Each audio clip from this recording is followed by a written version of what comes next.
말씀은 회복케 하시는 하나님, 이런 제목으로 오늘 말씀을 좀 우리 나누고 이 말씀 붙잡고 기도하겠습니다. 하나님은 우리를 회복케 하십니다. 제가 여러분한테 질문 한번 해볼게요. 잘 한번 대답해 보세요. 여러분, 버려지는 것하고, 여러분, 버려지는 것, 징계받는 것하고, 둘 중에 어떤 게 좋아요? 징계받는 거. 그렇죠. 어떻게 보면 두 개 다 싫어요. 그죠? 그렇습니다. 징계받는 게 낫다는 겁니다. 여러분, 하나님은 하나님께서 택한 백성을 결코 버리시지 않는다는 겁니다. 그래서 우리에게 소망이 있어요. 여러분, 우리가 자녀가 밉잖아요. 어떨 때, 쏙썩일 때, 그죠? 근데 자기는 아닌 것처럼 우리가 하나님의 엄마한테 물어보는 것 같아. 그렇다고 해서 자녀를 버리겠어요? 버릴 수는 없잖아요. 하나님도 저희와 동일합니다. 하나님께서 택한 백성들을 버리시진 않는다는 거예요. 이스라엘 백성들이 얼마나 속을 쓰겠습니까? 정말 이스라엘 백성은 사실은 우리와 똑같습니다. 하나님께서 우상 숭배하지 말라 그랬는데 우상을 정말 얼마나 열심히 숭배를 했습니까? 그죠? 하나님께서 하지 말라고 하는 것을 골라서 했단 말이에요. 그리고 결국은 하나님께서 거룩하게 구별하신 그 백성들 어떻게 됐어요?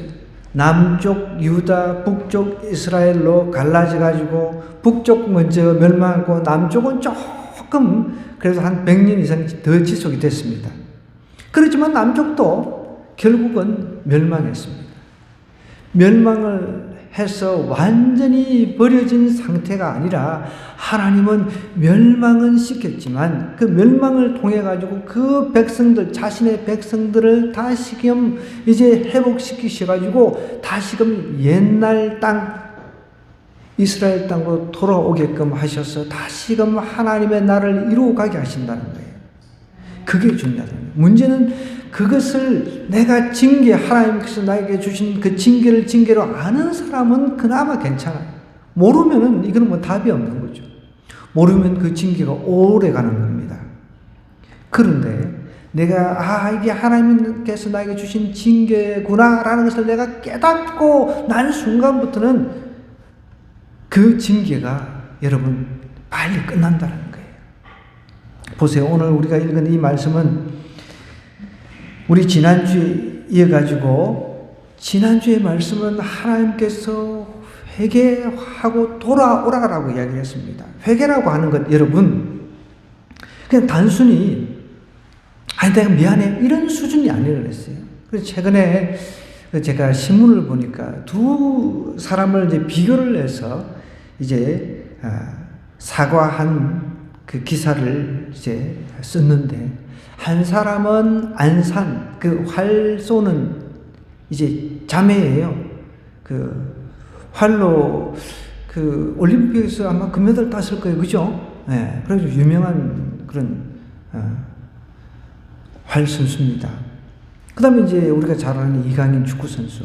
이 안산 갔던 이 금메달리스트는 어떤 일이 있었냐면은 저도 이제 기사를 통해서 알게 되는데 이 일본 그 일식집인가 가가지고 하여간 좀 친일에 대한 그런 이야기를 좀 했나 봐요. 그래가지고 그 이제 일식점 그 사장이 굉장히 어려움 당한 거죠. 그러면 일본 그 어떤 일식집을 운영해가지고 음식을 팔면 그 다 친일파가 되고 그건 아니잖아요, 그죠? 사장이 너무 황당한 거죠. 그런데 문제는 그 안산 그 자매가 자기가 또 예전에 그 일식집인가 가가지고 먹었던 그 사진이 이제 돌아다니는 거죠. 그래 너무 황당한 사건이잖아요.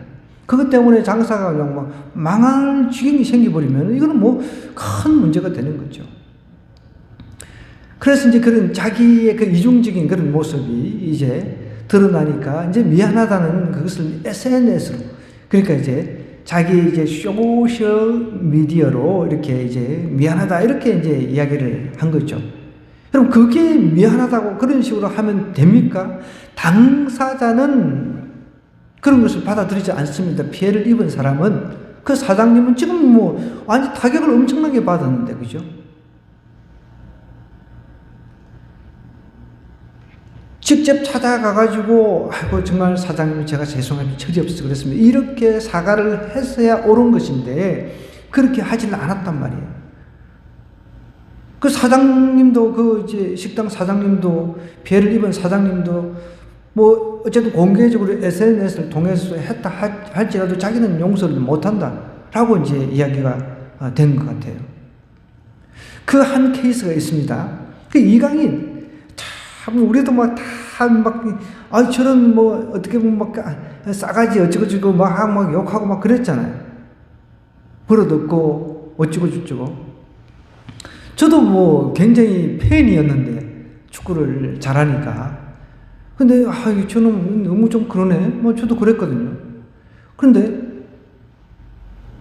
여론이 심상치 않으니까, 결국은 비행기 타고 유럽으로 날아가가지고 손흥민 형한테 가서 직접 찾아가서 사과를 했단 말이에요. 그리고 또 한국으로 돌아와가지고, 기자들 앞에서 전 국민에게 또 사과를 했습니다. 그리고 그 다음날 이제 그 태국전에서 3대0으로 우리가 이겼거든요. 저도 봤습니다.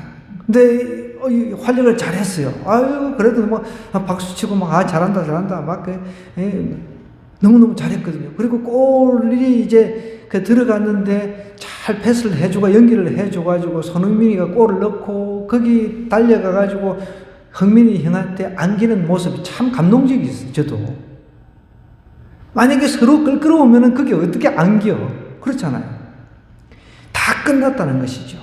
그리고 두 사람의 그 사과에 대해서 비교를 한 것을 제가 읽었는데, 그건 이제 사과에 이제 국한되어 있지만은, 어떻게 보면은 사과하고 우리가 흔히 말하는 이제 회심이라고 하는 것은 하나님 앞에 완전히 돌아서는 것을 말하는 거거든요. 사과는 사람한테 이제 사과를 하는 거예요. 그죠? 내가 이래서 정말 미안하다. 당사자한테 찾아가가지고, 그래서 이제 사과를 하고 사과를 받고서 화해가 이루어지는 것을 말하는 것입니다. 근데 회심, 회개라고 하는 것은 여러분, 지난주에 그냥 입만 가지고 나 회개했어요, 하나님. 나 용서했어요. 이게 겉으로만 하는 회개는 회개가 아니라는 거죠. 마음으로 돌아서야 된다는 거죠. 마음으로. 완전히 마음을 고쳐야 된다는 거죠. 마음을 고치고 방향을 가던 그 방향에서 180도로 완전히 돌아서서 변화된 모습을 보여줘야 되는 거예요. 그게 배심이라는 거예요. 초대교회, 우리가 흔히 쿰난 동굴에서 힘들게 살아갔던 그런 그리스도인들 이야기 한 번쯤은 대충 한번 들어보셨을 거예요. 그죠? 쿰난 동굴에서 피신해 가지고 핍박이 워낙 심하니까 로마의 압제에 있을 때, 그때 당시에는 이 사람들이 지하 동굴에서 살면서도 얼마나 철저한 신앙생활을 했는지 몰라요. 그리고 이제 나름대로 그 공동체에 들어오겠다고 하는 사람들이 있었단 말이에요. 너무 이 사람들의 그 삶이 힘들지만은 이 삶 가운데서 변화된 모습을 보여주니까, 나도 이 공동체에 내 전 재산을 팔아서 다 그 사도들 앞에 갖다 바치고, 성경에 사도 행전 보면 나오잖아요. 그 이후에 사도들이 다 죽고 천국 가고 난 뒤에 이후에 그 믿음을 이어갔던 사람들이 있었단 말이죠. 근데 그 믿음을 이어가면서 어려움 속에서도 저렇게 잘 견디는구나, 정말 멋있다 해서 나도 저 공동체에 들어가야지 하는 사람들이 있었단 말이에요. 그런데 함부로 받아들이지 않았습니다. 철저하게 검증을 했습니다. 오면은 뭐 이렇게 양육 같은 것도 제대로 하지도 않고, 이 사람이 한 주간 삶을 어떻게 살았는지, 술 먹고 뭐 변화도 안 되고, 뭐 한 주간 술 먹고 또 술 먹고 또 술 먹고, 이런 변화된 사람들은 아예 받아주지를 않았다는 거죠. 하루하루 어떻게 살았는지 검증을 합니다. 지난 한 주간 어떻게 살았습니까? 어떻게 살았습니까? 변화된 모습을 보고 정말 몇 년 동안 정말 그 변화된 모습이 보이면은 그때 비로소 3년에서 한 5년 정도 사이를 두고 그때 비로소 이제 양육을 해가지고 세례를 베풀었습니다. 그러니까 사람들이 정말 변화된 그런 상황에서 예수 그리스도에서 변화된 상황에서 깊이 있게 교리 공부를 하고 배우니까 죽음 앞에서 두려움 없이 죽음을 맞이하는 거예요. 어떤 고난 앞에서 두려움 없이 그냥 그 고난을 그냥 받아들여 버리는 겁니다. 돌파를 해 나가는 거죠. 근데 오늘날 그렇게 변화되는 그 삶의 모습이 우리 그리스도인들 사이에 없다는 것이죠.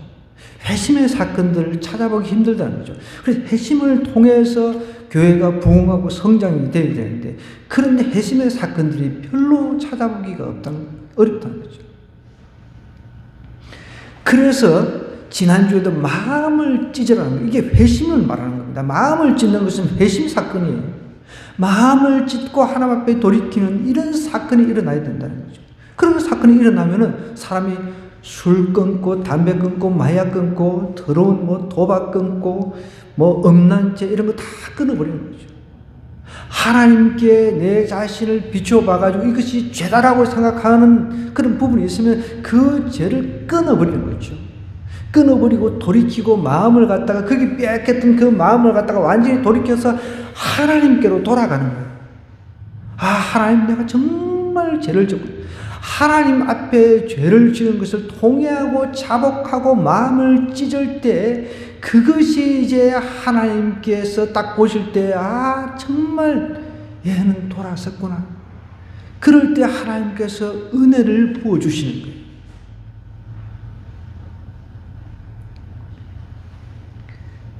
그렇게 하나님 앞에 돌이켰을 때 하나님께서 어떻게 해주시느냐? 오늘 내용이 그 내용입니다. 통에 자복하고 마음을 찢었을 때 하나님 앞에 돌아오지요. 그러면 하나님께 다시 모든 것을 회복시켜 주신다는 거예요. 보세요. 이 18절에 보면 그때 여호와께서 자기의 땅을 극진히 사랑하시고 여러분 하나님께서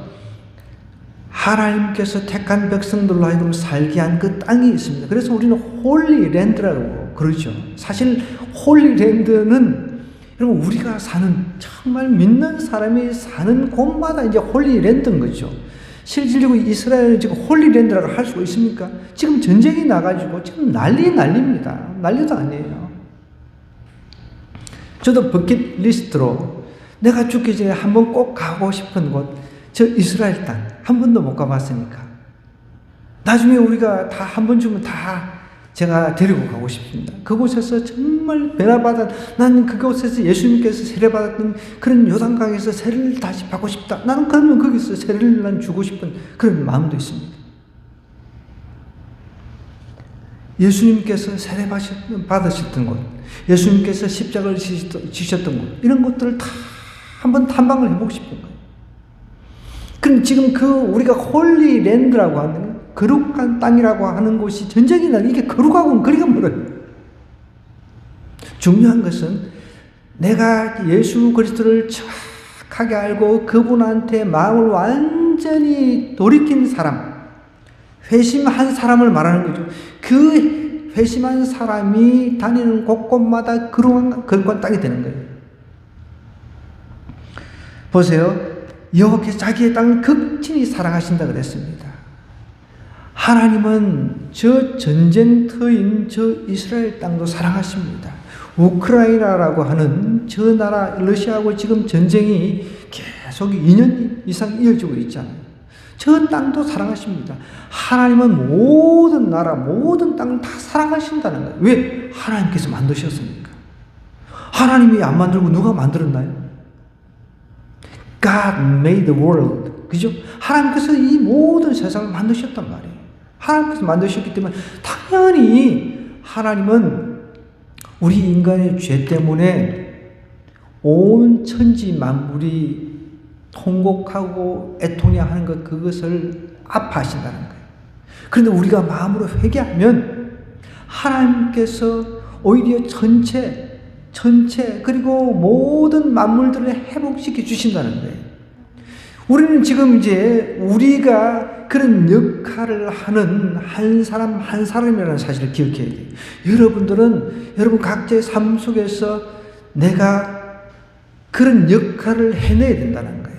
내가 가는 곳곳마다 생명의 역사, 회복의 역사 일어나야 된다는 거예요. 하나님은 자기의 땅을 극진히 사랑하셨어요. 하나님께서 이 우주를 정말 멋지게 만드셨어요. 그래서 보시기에 좋았더라 그랬거든요. 그럼 결국은 하나님께서 이 세계를 파괴시키는 것이 아니라 우리 인간이 죄성 때문에 서로 싸우고 전쟁통에 서로 그냥 다 부수고 그러신단 말이에요. 너무 그냥 막 싸우고 저렇게 전쟁통에 막 정말 너무 안타까워요. 저기 이스라엘 땅에 아이들이 이제 전쟁통이니까 먹을 것도 없어가지고 최근에는 보니까 공중에서 음식을 투하를 하는데 그게 맞아 죽은 애들도 있대요. 참 너무 안타까워요. 그럼 특별히 이슬람권 애들은 그렇게 죽어도 순교했다라고 이야기를 하는데 난 그거는 그건 순교는 아니죠. 그 이슬람 사람들은 무지하니까 이래 죽어도 순교고 저래 죽어도 순교고 순교의 개념을 몰라. 모든 게 다 순교라고 이야기를 하니까 내가 참 그 뉴스를 보는데 너무 좀 기가 차더라고.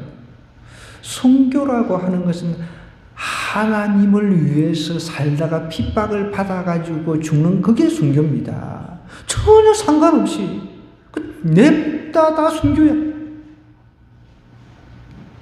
하나님께서 만드신 이 땅들을 언젠가는 완벽하게 회복시키실 것입니다. 그게 이제 예수님의 재림 때에 이제 완전히 회복이 된다는 거예요. 예수님께서 재림을 하시면 그때 이 우주가 다시 원래대로 이제 죄가 완전히 없는 상태, 그런 상태로 새롭게 회복이 된다는 거예요. 갱신이 된다는 거죠. 갱신이라고 하는 것은 원래 있는 것에서 이렇게 조금 이렇게 변화를 시킨다는 것입니다. 완전히 예를 들어서 지금 지구를 갖다가 저기 화성, 목성 이런 식으로 만들어버리는 것이 아니라 하나님께서 만든 것을 회복을 시킨다는 거죠. 그걸 미리 이 요엘서를 통해서 가르쳐주고 있습니다. 보세요. 여기 자기의 땅을 극진히 사랑하시면서 그의 백성을 어떻게 불쌍히 여기신다. 긍휼히 여기신다는 거예요. 하나님의 백성, 하나님께서 택한 백성, 그 백성을 징계를 좀 했다가 버리지는 않으시고 징계를 좀 했습니다.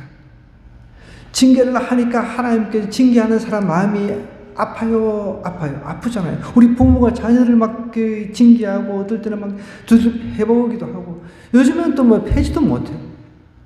패다가는 이제 부모도 고발하는 시대가 되어버렸으니까 학교에서는 선생님들도 매질도 못하잖아. 사랑의 매도 없어져 버렸어요. 집에서도 이제 사랑의 매라 했다가는 이제 다 감옥하게 생겼어요. 참 이게 과연 좋은 건지 모르겠네요. 저희 어릴 때는 가부장적인 그런 가정에 살았기 때문에 이 할아버지부터 시작해서 아버지의 이 건이라고 하는 것은 굉장했습니다. 어디 말대꾸가 어디 있어요. 요즘에는 그런 게 말하면 잘못했다거나 이거 지금 우리가 막 조아려야 되고 이런 상황이 되어버렸어요. 하나님께서는요, 자신의 백성을 징계를 해놓고 그 마음이 아파가지고 너무 불쌍히 여기십니다. 여러분, 이 하나님의 사랑입니다.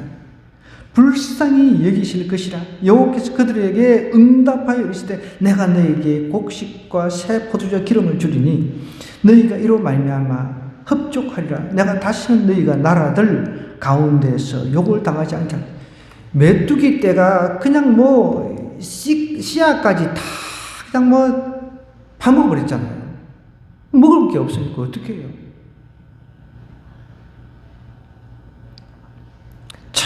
먹을 게 없으면 요즘엔 너무 먹을 게 풍성해가지고 뭐 문제죠. 우리 그 학교 다닐 때 저는 중학교까지만 딱 나왔으니까 시골에서 도시락 여러분 지금은 도시락을 우리는 그때는 뺀또라 그랬어요. 일본 말인데 뺀또예요. 뺀또. 도시락 한국으로는 도시락이죠. 그거 그냥 그 똥색으로 된 그거 거기다가 밥을 막 그것도 꽁보리밥이 뭔지 모르죠. 우리 학생들은 보리로 지금 이제 보리밥이라고 하는 것은 이제 완전히 그 특식으로만 먹어요. 그냥 영양식으로만 이제 보리밥집이 없어요. 이 근방에도 없어요. 그거 한번 먹어보려 그러면 그 사사시 뒤져야 돼요. 근데 그 보리밥을 싸가지고 반찬이 어디 있어요? 김치 싸가지고 가면 참 잘 싸가지고 가는 집안이 그래도 된장에다가 고추 몇 개 사가지고 그러니까 이제 한참 사춘기 때 그런 것들이 좀 창피스럽잖아. 그래도 막 이 지포 반찬 사오는 친구들이 있었으니까 좀 잘 사는 친구들 맨날 이제 내 도시락을 안 열고 그 친구 도시락 이제 얻어먹고 그랬거든요. 지금은 우리가 너무 사실 풍성하단 말이죠. 풍성하다 보니까 이 풍성함에 대한 감사를 잊어버릴 때가 있습니다. 학교에서 급식 다 나오잖아요. 그죠? 그리고 급식이 그렇게 잘 나오는데도 안 먹고 집에 가서 뭐 사 먹고 제가 듣기로는 그래요. 제가 듣기로는 저기 강남 사는 사람들의 그 학생들은 급식 잘 안 먹고 밖에 나가서 사 먹는데 돈이 많으니까 참 그게 좋은 건지 나쁜 건지 밖에 나가서 그냥 사 먹는데요. 자기가 먹고 싶은 돈이 많으니까. 결코 그게 좋은 거는 또 아닌 것 같아요. 물론 뭐 자기 돈으로 뭐 자기가 사 먹겠다는데 뭐 누가 뭐라 하겠습니까? 결국은 그러다 보면 이제 자본주의 병폐가 드러나는 거죠. 빈부격차가 이제 심하니까 잘 사는 사람, 못 사는 사람, 자녀 속에서도 서로 이제 이질감이 생기는 거죠. 언젠가는 이런 부분들도 예수님 오시면 다 끝이 나는 겁니다. 빈부격차도 없어지고 이제 아픈 것도 없고 병원 갈 일도 없습니다. 여러분 나는 그래서 더 그런 그 세계 하나님만이 만들 수 있는 세계잖아요. 그죠? 왕따도 없고 얼마나 좋아. 주님이 오시면 그런 세계가 펼쳐진다면 배고픔도 더 이상 없어요. 아플 일도 없고 눈물 흘릴 일도 없고 얼마나 멋있는 세계입니까? 전쟁도 없고 기쁨만 있다는 거예요. 그게 천국인 거죠. 천국. 그런 천국을 하나님께서 이제 회복시키실 건데 요엘 선지자를 통해서 그런 것들을 보여주시는 거예요. 니네들 징계를 받아가지고 먹을 것도 없고 다 그랬지만 내가 다시금 회복시켜 주시겠다. 여러분 하나님께서 회복을 시켜주지 아니하시면 아무 소용이 없는 거예요.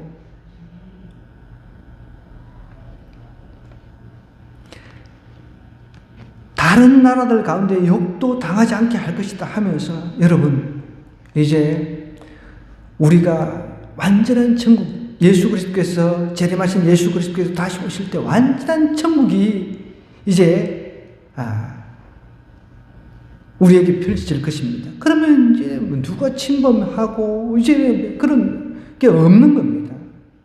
하나님께서 통치하는 세계, 부족함이 없는 세계, 그곳에서 아무 걱정 근심 없이 그것도 영원한 그런 세계에서 영원까지 그냥 쫙 하는 거예요. 얼마나 멋있습니까? 그래서 천국을 소망하는 사람들은 이 땅에서 조금 힘들고 어려워도 이겨낼 수 있습니다. 견뎌낼 수가 있습니다. 요엘 선지서를 통해서 미리 하나님께서 어떻게 하실까, 하나님의 자녀들을 어떻게 회복시킬 것인가를 미리 보여주고 있는 겁니다. 또 20절 보세요. 내가 북쪽 군대를 내게 멀리 떠나게 하나님께서 다 이제 군대의 위협으로부터 보호해 주신다는 거죠. 적막한 땅으로 쫓아내니 그 앞에 부대는 동해로 그 뒤에 부대는 서해로 들어갈 것이라. 상한 냄새가 일어나고 악취가 오르니 이는 큰 일을 행하였음이라 하시니라. 이게 어떻게 보면 메뚜기 떼를 이제 그 군대로 비유를 한 부분도 있거든요. 하나님은 다 메뚜기한테도 명해가지고 그냥 홍해로 가라 그러면 가는 겁니다. 그럼 그걸 아셔야 돼요. 모든 천지 만물은 하나님 앞에 명령에 그냥 굴할 수밖에 없는 겁니다. 하나님께서 그렇게 해주시겠다는 거예요. 우리 하나님께서 우리 제대로 하나님을 믿는 하나님의 백성 건드리지 못해요. 사탄도 건드리지 못합니다. 욥기에서 그것을 우리가 확인할 수 있잖아요. 욥 생명 너 건들면 안 돼. 네가 이렇게 테스트하는 건 좋은데, 시험하는 건 좋은데 생명은 건들지 마. 욥 생명은 건들지 마. 하나님께 딱 이렇게 경계를 딱 정하셨단 말이에요. 우리 믿는 백성, 여러분, 천국 갈 백성 함부로 건들지 못합니다. 그걸 아셔야 돼요. 21절에도 보세요. 땅이여 두려워하지 말고 기뻐하며 즐거워하시어다. 여호와께 큰 일을 행하셨습니다. 회복시키신 하나님, 그분을 우리가 찬양하라는 거예요. 앞으로 우리 주님께서 오시면 정말 완벽한 세상, 그런 세상을 우리가 한 번쯤은 꿈꿔야 돼요. 우리 청소년들 나하고 너무 먼 것 같아요. 나 아직 죽을 날도 살 날도 많이 남았는데 여러분 그렇지 않습니다. 그렇지 않아요.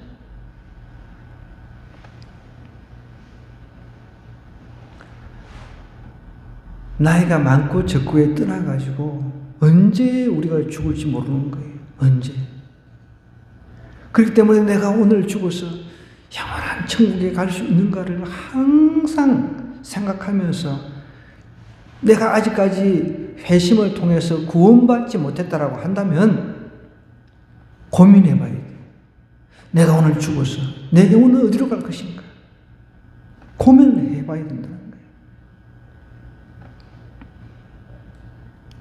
그런데 여러분, 구원 받은 사람들 같은 경우는 내가 죽어도 천국 갈 것인데 뭐가 두렵습니까? 오늘 제가 우리 김희진 간사님 그 집회 중에 그 전라도에 집회를 가셨는데 그 순교하신 분들 이야기를 이제 쭉 들려주시는데 저도 참 마음이 너무너무 무거웠습니다. 6.25 때 여러분, 이 우리 공산주의를 미워해야 돼요. 공산주의라고 하는 것. 우리는 반대해야 됩니다. 사람을 미워해서는 안 되지만 그 주의라고 하는 것은 굉장히 이 사람을 갖다가 망가뜨리는 거거든요. 공산당들이 쳐내려와가지고 제일 먼저 죽인 사람들이 예수 믿는 사람들이었단 말이에요. 그런데 저는 그 이야기 했는데, 물론 저도 예전에 다 들었지만 참 너무 마음이 무거웠습니다. 이 임신한 사람인데 얼마나 자기 애기 그냥 보호하고 싶겠습니까? 그죠? 근데 죽창을 찔러서 죽였다 그러잖아요. 그래도 그 임신한 그 자매는 자기 태아와 함께 천국 간다는 확신이 있으니까 거기서 그냥 떳떳하게 죽은 겁니다. 여러분 그 입장이 된다고 생각할 때 여러분 어떻게 했습니까? 나는 어떻게 했는지 우리 애라도 살려주세요 막 그러지 않겠습니까? 구걸을 하지 않겠습니까? 대단하지 않습니까? 정말 대단해요.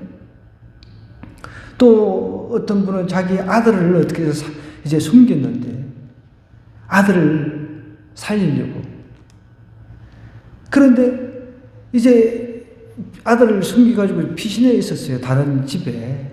공산당이 거기 쳐들어와가지고 사람들 막 잡혀가지고 죽이려고 하는데 그게 이제 믿지 않는 여자아이가 있었대요. 그런데 이제 공산당 이놈들은 자기 딸인 줄 알고 죽이려고 하는 거예요. 예수 믿는 사람 딸인 줄 알고. 근데 이게 아니다. 이 딸은 내 딸이 아니다. 그러면서 숨겨난 아들, 자기 살리려고 숨겨난 아들을 직접 데려왔대요. 봐라, 내가 숨겨놓은 아들이다. 그러면서 순교를 한 겁니다. 순교하기 전에 우리는 예수님 믿고 천국 가니까 너는 예수님 아직 믿지 않느냐? 예수님 믿으라고 하고 순교했다는 거예요. 참. 그 전라도 지역이었어요. 전라도뿐만 아니라 제가 그 어릴 때 놀러 다녔던 그 우리 집 밑에 교회도 거기도 선교자가 있었어요. 거기도 100년이 넘은 교회입니다. 지금은 이제 노인들만 있지만 제가 시골에 내려갈 때마다 한 번씩 찾아갔거든요. 그런 이야기를 들을 때마다 저는 공산주의가 너무 싫어, 그냥.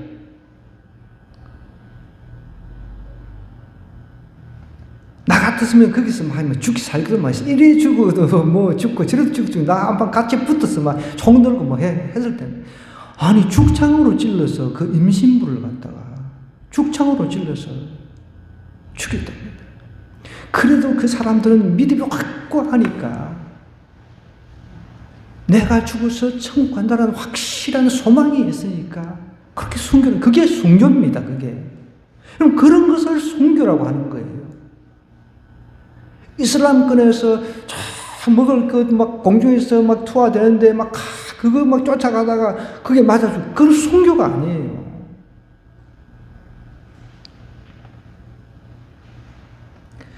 주님을 위해서 살다가 주님 버리지 않고 배신하지 않고 나는 주님을 믿습니다. 예수 그리스도를 믿습니다. 나의 구세주를 믿습니다. 죽이시려면 죽이십시오. 이렇게 하고 죽는 게 그게 순교라는 거죠. 그래서 진짜 여러분 한번 생각해 보자고. 이게 순교가 여러분 쉬운 게 아니거든요. 진짜 우리가 지금 도끼로 죽거나 죽창 그냥 총알에 한 방 그냥 탕 해서 죽으면 얼마나 깨끗해. 하고 그냥 순간에 고통들이 이렇게 죽으면 좋은데 죽창에 찔려 보세요. 그냥 피가 계속 나오죠. 그냥 빨리 생명이 빨리 끊어지면 되는데 얼마나. 예수님은 돌아가시고 난 뒤에 죽창에 이렇게 창에 찔렸잖아요, 그죠? 그 창에 찔리면서 이렇게 물과 피를 다 쏟으셨다고 그랬어요. 우리 하는 만행 보고 그 죄를 다 예수님께 덮어쓴 겁니다.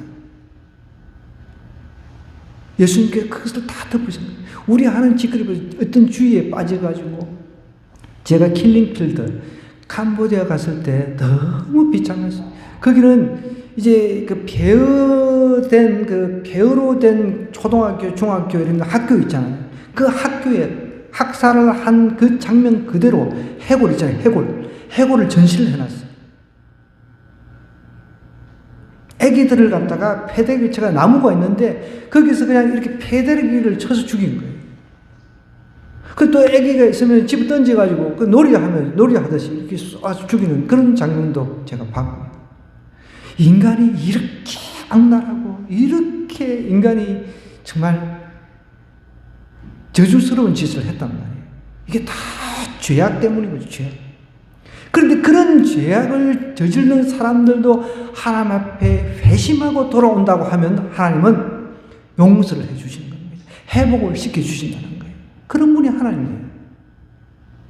여러분 잘 아시다시피 십자가에 두 강도도 같이 달렸지만 한 강도는 끝까지 예수님 부인했지만 한 강도는 마지막에 회심을 한 거예요. 돌이킨 거예요. 처음에는 같이 욕하다가 하나님의 아들이면 우리 좀 빨리 살려내라고 같이 이렇게 했단 말이에요. 그 나중에 이제 못 박혀 죽어가면서 마지막 순간에 회심을 한 거예요. 네가 오늘 나와 함께 낙원에 설 것이다. 이게 한마디에 그냥 바로 낙원행, 천국행입니다. 그래서 천국에 가는 데는 커트라인이 없는 거예요. 예수 그리스도를 마음으로 믿으면 됩니다. 마음으로 믿으면 반드시 회심을 하게 되어 있다는 거예요. 얼마나 좋습니까? 과거에는 여러분 모세 때부터 그 언약이라고 하는 게 있습니다. 언약은 모세 때 언약, 하나님과 인간들 사이에 그 체결한 이 언약은 조건성이었어요. 조건성. 그런데 하나님께서 다윗 때부터는 무조건적인 그런 은혜를 베풀어 주셨다는 거예요. 그걸 아셔야 돼요. 다윗의 시로 그러면서 예수 그리스도를 보내셔가지고 무조건 예수 그리스도를 믿으면 다른 거 필요 없어요. 다른 거 어떤 율법 이런 것 여러분 그렇다고 뭐 율법 전혀 필요 없다가 아닙니다. 예수 그리스도를 믿고 회심 마음으로 돌이키기만 하면 더 이제 하나님의 법이 눈에 보여요. 내가 하나님의 법을 더 잘 지켜야지. 그렇잖아요. 저도 여기 화봉초등학교 30km 해가지고 그때 12만 냈네. 눈이 뒤집어지는 거예요. 막 너무 비싸가지고 돈도 없는데 제가 딴짓 하다가 깜빡해가지고 보니까 난 정말 잘 지키는 사람이거든요. 제가. 근데 막 정신없이 막 전화하고 막 이러면서 가다가 신호를 이렇게 위반하는 거죠. 보니까 빨간 불에 건넜더라고. 그 다 찍어서 나오니까. 그런데 그 뭐 한 예를 들어서 3만원, 5만원도 아니고 12만원이면 내가 기절하겠더라고요. 그 뒤부터 막 저기 갈 때마다 처음에 가슴이 막 콩콩콩콩 뛰더라고. 조심하려고 막. 어떻게든 조심하려고.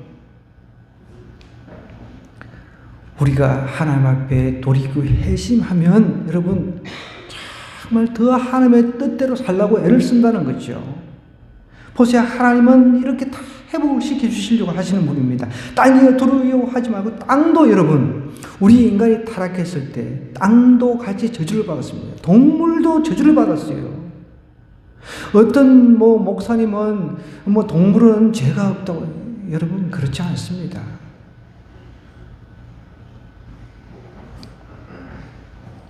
동물이 죄가 없는데 개들도 큰 개가 작은 개 물을 죽이고 그러잖아요. 죄가 없이 어떻게 그래?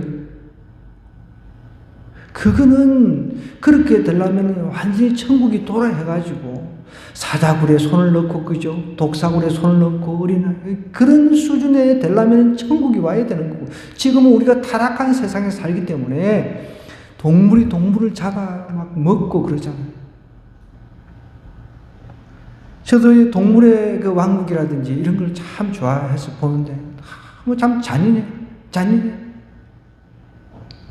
그 최근에는 보니까 그 어떤 그 큰 구렁이를 둘이서 잡아가지고 그 줄넘기를 하는 거야. 한 명은 이제 그 발짝발짝 뛰는데 양쪽에서 이렇게 막 줄넘기 하는 거 있잖아요. 그렇게 하니까 사람들이 거기다가 막 동물 학대라고 막 난리 또 치는 거예요, 또. 저기 우리 그 화천인가 거기 그 물고기 축제, 산천어 축제. 거기서 가니까 또 난리대요. 고기 학대한다고. 야, 참 좋은 세상이. 여러분 거기도 학대하지 마세요. 잘못했다가 이거 이 감옥 가게 생겼어요. 참 고기 학대한다고 그러고. 저는 가끔씩 그런 생각을 해봅니다. 그러면 동물이 동물을 학대하면 그 동물한테 벌을 줘야 되잖아요. 그죠? 어떨 때 보면 고양이가 그 쥐를 잡아가지고 빨리 먹지도 않고 계속 가지고 노는 걸 제가 봤거든요. 그거 학대잖아요. 그러면 사람들이 거기 달려들어가지고 너 학대하니까 너는 감옥 1년 동안 갔다 와. 이렇게 해야 되는데 거기는 또 적용을 안 해요. 아니 낚시해가지고 풀어가지고 잡아가지고 이제 산천을 풀어가지고 그 사람들이 이제 낚시해서 구워 먹는 거 그거 가지고 막 데모하고 난리돼요. 어쨌든 이게 우리 인간에 타락해가지고 이렇게 된 거예요. 여러분 나중에 우리 천국이 예수님을 위해서 이제 우리에게 천국이 완성돼서 왔을 때 천국이라고 하는 나라에 우리가 입성을 했을 때 여러분 동물 잡아서 먹고 이거는 저는 없을 것 같아요. 너무 실망하지 마세요. 그렇다고 막 고기 좋아하는 사람들 하나님께서는 그냥 무에서 유를 만드시는 분인데 안 죽이고도 그냥 요즘에는 배양도 하는데, 그죠? 얼마든지 하나님께서 우리가 정말 보지 못한 그런 산의 진미들을 또 우리에게 다 만들어서 주실 거예요. 치킨 좋아하는 정말 학생도 있고, 그죠? 그런데 하나님께서 다 회복시켜 주시는, 땅도 회복시켜 주시고, 덜짐승들도 회복시켜 주시고, 덜짐승들도 두려워하지 말라는 거예요. 덜짐승들은 여러분 상위 포식자를 두려워하잖아요. 상위 포식자들은 또 사람이 두려워, 그죠? 그런 모든 것들을 하나님께서 이제 새롭게 주시겠다는 그 사인을 미리 요엘서를 통해서 하고 있는 것입니다. 보세요. 22절 보니까 덜짐승도 두려워하지 말지어다. 들의 풀이 싹이 나면 나무가 열매를 맺으며 무화과 나무와 포도나무가 다 힘을 내는도다. 다 메뚜기 때에 의해 가지고 그냥 막 작살이 났단 말이에요. 그런데 하나님이 회복시켜 주시겠다는 거예요. 얼마나 정말 희망의 메시지입니까? 소망의 메시지입니까? 또 24절 보니까 시온의 장자들아 너희 하나님 여호와로 말미암아 기뻐하며 즐거워할지다. 그가 너희를 위하여 비를 내리시되 이런 비를 너희에게 적당히 주시니 이런 비가 늦은 비. 이런 비라고 하는 것은 늦가을에 내리는 비를 말합니다. 그 중동 지역에는 이 늦가을에 내리는 이런 비, 이때가 우기예요. 우리는 비가 많이 오는 그런 나라이기 때문에 여러분 우리는 정말 감사한 나라에 삽니다. 우리도 지진은 안전한 나라는 아니지만 그래도 제가 볼 때는 불의 고리에 속한 그런 나라는 아닌 것 같아요. 우리나라가. 대만에서 이번에 지진도 크게 났잖아요. 불의 고리라고 하더라고요, 거기가. 일본도 불의 고리. 우리 큰아들은 일본 지진 나기 전에 한번 일본을 갔다 왔는데, 여러분, 또 지진 나기 전에 한번 갔다 오고 싶은 사람은 갔다 와요.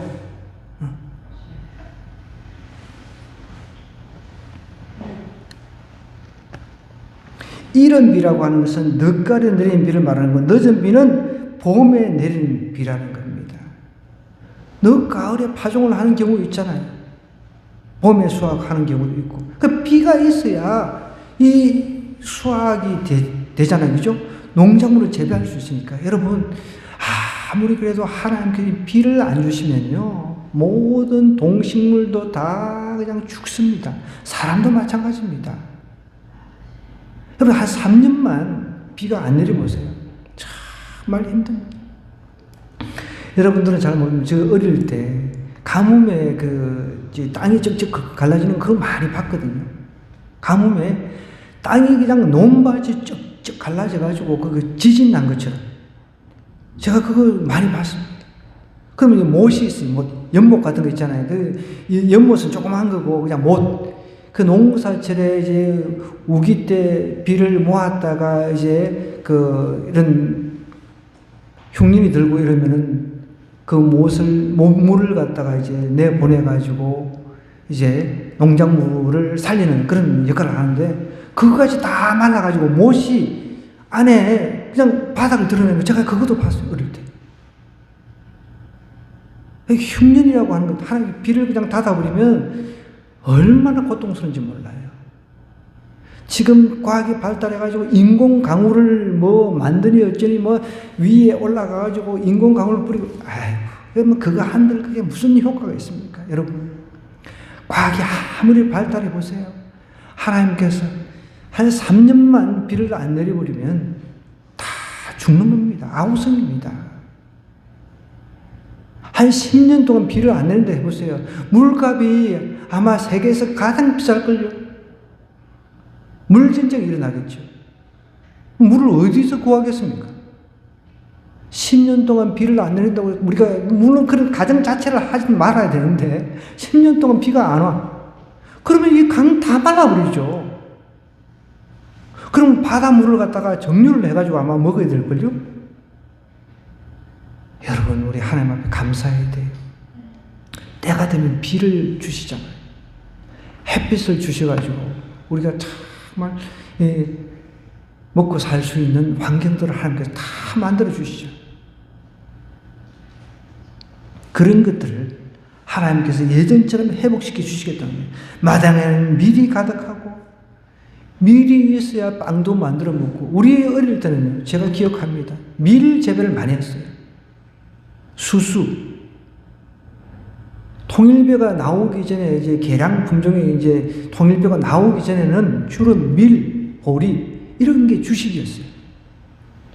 그래서 밀가루를 가지고 그 국수, 그 집집마다 막 그 방에 가면은 그 국수를 이렇게 말아가지고 엄청나게 많이 뽑아가지고 나왔어요. 그러면은 간식이 그런 거였어요. 간식이 그거 하나씩 뽑아 먹는 게 간식이었어요.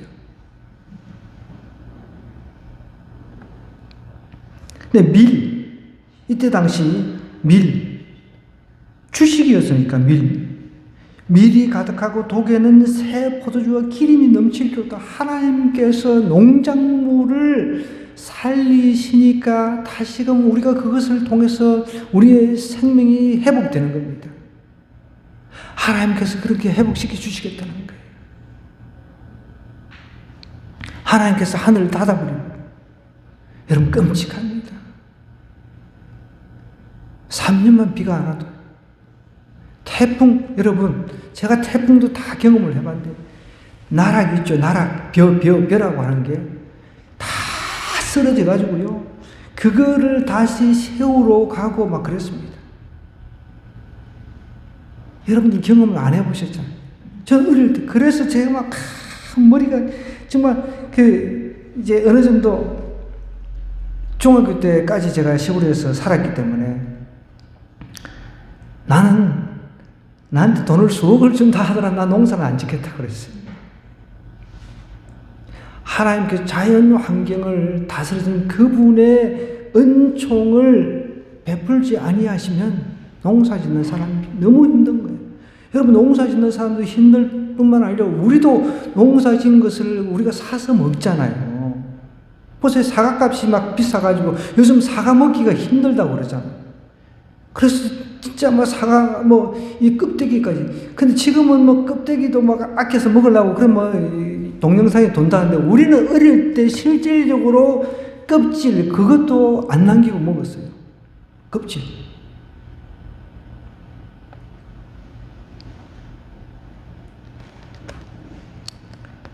내가 전에 너에게 보낸 큰 군대 곧 메뚜기와 너치와 황충과 팥중이가 먹은 횟수대로 너에게 갚아주겠다는 거예요. 메뚜기 떼를 갖다가 군 부대로 비유를 하고 있습니다. 너희는 먹되 풍족히 먹고 풍족하게 베풀어 주신 하나님, 그 하나님을 우리가 경험해야 돼. 저 오늘 또 한번 도전을 받았는데, 저는요, 우리 NCMN 컨퍼런스, 간사들 컨퍼런스에 갔다가 왔는데, 우리 홍성근 목사님이 한 달에 1,000만 원 헌금을 하신다는 거예요. 목사님인데, 난 좀 속으로, 하나님, 저도 1,000만 원씩 헌금을 좀 해보고 싶습니다. 아멘, 될지어다. 저라고 못할 수는 없잖아요. 우리 자라는 자녀들 하나님께서 풍족하게 풍성하게 해주시면 됩니다. 믿음으로 선포하면 됩니다.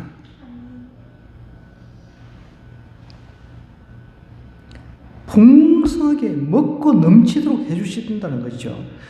너희는 먹되 풍족히 먹고, 없어가지고 막 안 먹고 그게 아니라, 하나님께서, 여러분, 우리 하나님의 자녀인 우리가 먹을 게 없어가지고 맨날 하나님 먹을 거 주세요, 오늘 먹을 거 주세요, 내일도 먹을 거 주세요, 그런 기도를 하는 거 하나님께 원하시겠습니까?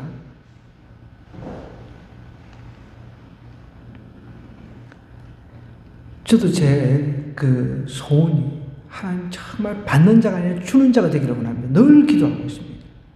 받는 자가 아니라 주는 자가 되기를 원한다고. 우리도 많은 도움을 받고 있는 교회잖아요. 그래서 주는 자가 되기를 원한다는 거죠. 성경은 주는 자가 복되다 그랬습니다. 우리 청소년들은 주는 자가 되어야 돼요. 주는 자. 보세요. 너에게 놀라운 일을 행하신 너희 하나님 여호와의 이름을 찬송하라 그랬죠. 풍족히 먹게 해주겠다고 하시면서 내 백성이 영원히 수치를 당하지도 아니하겠다. 수치 당할 문제 없는 거죠. 앞으로 천국에 오면 수치 당할 일도 없어요. 너무너무 멋있는 천국, 왜 여러분 그게 기대가 안 됩니까? 우리 학생도 공부하기도 싫잖아 지금, 그죠? 학원 다니게 되면 난 이 나라가 언제쯤 학원 없어질까? 참, 초등학교 때부터 학원 간다고 그냥 길거리 전도하다 보면 불쌍해. 중학교 가면 이제 더 장구만. 너무 반가운 거는 여러분, 천국 가면 의사, 간호사가 쓸 데가 없다는 거죠. 지금 대마하고 뭐 난리잖아요. 죄송한 말씀이지만 참 좀 문제가 좀 있죠. 그런 것도 없어지는 겁니다. 학원 다닐 필요 없어. 공부할 필요도 없어. 물론 어떤 사람은 그런 추정을 하더라고요. 천국에 가서도 영원히 우리는 배워 나가야 된다. 그런 이야기를 하는 사람이 있는데 제가 볼 때는 굳이 그럴 필요가 없을 것 같아요. 거기서 또 뭐 경쟁하고 그런 게 없는 겁니다. 그래서 나는 이 여러 가지를 종합해보면 주님 오셔서 완벽한 천국, 그것을 완성해 주실 그 천국을 기대하면서 사는 게 너무 즐거운 거예요. 여러분보다는 내가 좀 천국에 빨리 갈 수 있을 것 같아. 그죠? 나이가 여러분도 많으니까. 그런즉 내가 이스라엘 가운데 있어 너희 하나님 여호와가 되고 다른 이가 없는 줄을 너희가 알 것이라. 하나님은 오직 한 분이시더라는 거죠. 내 백성 영원히 수치를 당하지 아니하도록 하나님께서 약속을 하셨습니다. 이거 보면 막 회복해 해주신다는. 여러분 하나님 앞에 마음을 돌이키고 돌아만 오면 하나님께서 우리에게 풍성한 삶을 살기를 왜 원하지 않으시겠습니까? 그렇게 회복시켜 주신다는 거예요. 우리가 이런 삶을 누려야 되지 않겠습니까?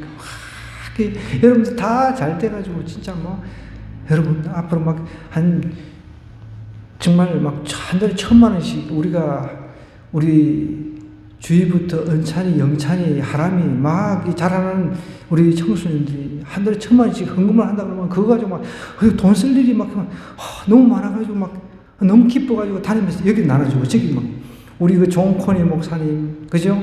아프리카는 지금 1,000명 이상이 되는데도 미자립이라는 게 말이 됩니까? 미자립이. 자기는 사례비도 없어. 부교육자 사례비를 맞춰주고 나면 자기 사례비가 없어. 여기 유학 와가지고 비행기표도 겨우 거기서 사업하는 사람이 우간다에서 사업하는 자기 교회 집사가 비행기표를 구해줘가지고 날라와서 지금 공부를 하고 있는 거예요. 참, 그런데 내가 그랬어. 야, 그래도 어쨌든 너는 돌아가면 나를 초청을 해라. 네가 초청한다 했으니까. 그러면 초청을 하는데 말로만 하지 말고 비행기표하고 다 보내라 그랬어. 그거는 조금 안 될 것 같다는. 근데 내가 그할 수 있도록 가서 먹고 자고 하는 거는 자기가 하겠다. 야, 내가 필요한 건 비행기 표지. 그거는 돈도 많이 안 드는데. 1,000명이 넘어도 자립이 안 되는 거예요. 그런데 가서 뭉퉁이 돈을 이렇게 주고 교회 세우는데 돕고 또 우리 그 쿠마일 목사님 네팔도 진짜 열악해요. 가보면 나중에 제가 한번 다 데리고, 그러니까 우리 그 청소년들 다 그런 데 데리고 가야 돼. 네. 그러면 막 딴소리를 안 해요. 지금 제가 여유가 없었는데 나중에 다 데리고 다닐 거예요. 우간다에, 아프리카 가서 고생도 해보고, 지금 네팔도 가서 고생도 해보고, 저기 좋은 그 몽골도 가보고, 우리가 얼마나 지금 하나님께서 우리의 삶을 풍족하게 해주시는지 그것을 느껴야 된다는 거죠. 그래서 하나님께서 우리에게 풍족하게 해주시면 우리는 가서 그냥 또 우리가 받은 것을 나눠주면 되는 거예요. 흘려보내면 되는 거죠. 풍족하게 사는 그 어떤 계속 이 풍족을 유지하는 그 비밀이 거기 있다는 거예요. 풍족해서 부자처럼 오늘 부으라 마시라 연락하고 그냥 잔치하고 이게 풍족한 삶이 아니에요. 하나님 주셨으면 그대로 더 어려운데 흘려보내고 이럴 때 계속해서 그것이 흘러넘치는 거예요. 아멘입니까? 저와 여러분이 이렇게 회복하시는 하나님을 매일매일 경험하기를 주님으로 간절히 부탁드립니다. 이 시간 우리 함께 기도하십시다. 하나님, 제가 풍족한 삶을 하나님께서 살게 해주시면 그 풍족한 삶을 어려운 사람들이 다 흘려보내겠습니다. 제가 그런 사람 되게 해달라고 우리 주여 한번 외쳐 기도하도록 하겠습니다.